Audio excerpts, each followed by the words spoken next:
this moment is my moment on Infobox TV. Check it out. Ow, ow, ow, ow, wukunuwahine. Oba besia, when you know, da da da.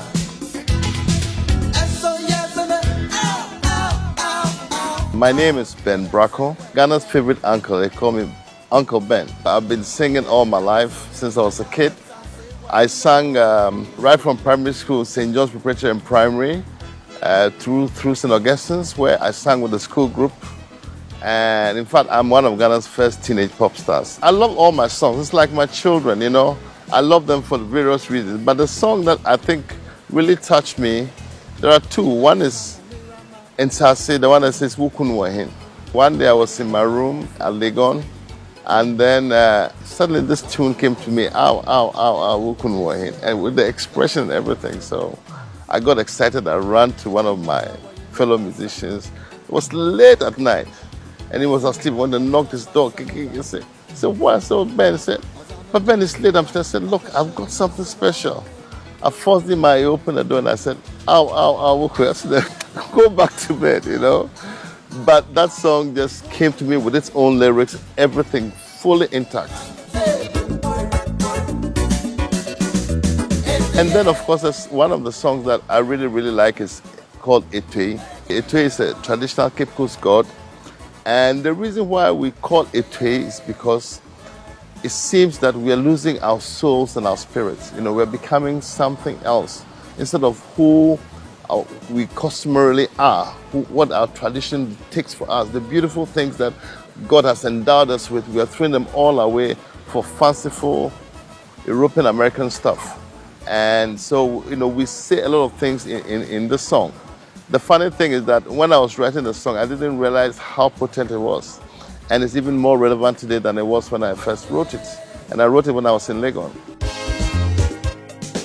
Whilst I was in Legon, I formed a group called Agromba Guduriba just to test out my music ideas. We played only twice in public, you know, but then like 4 or 5 years after Legon, some of the people who came to my concerts still remembered the songs. So I realized the impact it was having on people, and I realized that what I had was good.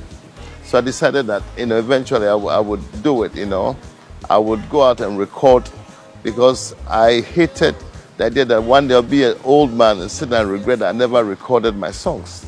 So I went and did that, and hey, presto. But the thing is, I was in the corporate world when I left Legon. I taught in Achimota for a year, then I went into shipping, I went into commodities and all these things. So it was difficult for me to get into the music world in Ghana. So what happened was I moved to live in London, and it gave me a clean break, and I was able to transform myself into a musician.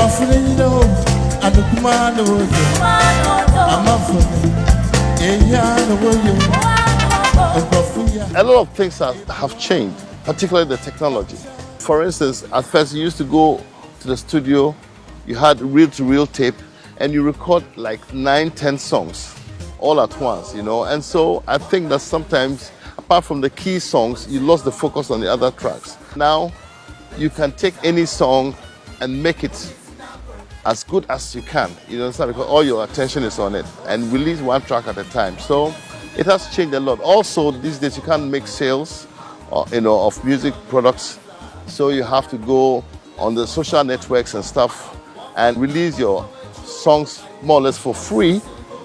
But what happens is, if it catches on, then you get more appearance fees, you get more invites, you get to do more shows and stuff like that. Baya actually means back. It's like an Hausa origin word. And what it means to me is going back to my cultural roots and taking beautiful elements there and bringing them out in a modern, beautiful way. I think that my best works are ahead of me. You know, I'm getting fantastic ideas all the time.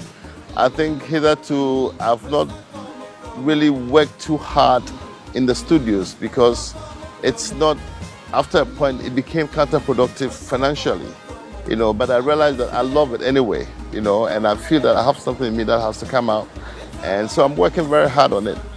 you will hear of me again. I live in the moment. That's why I love this program. I live in the moment.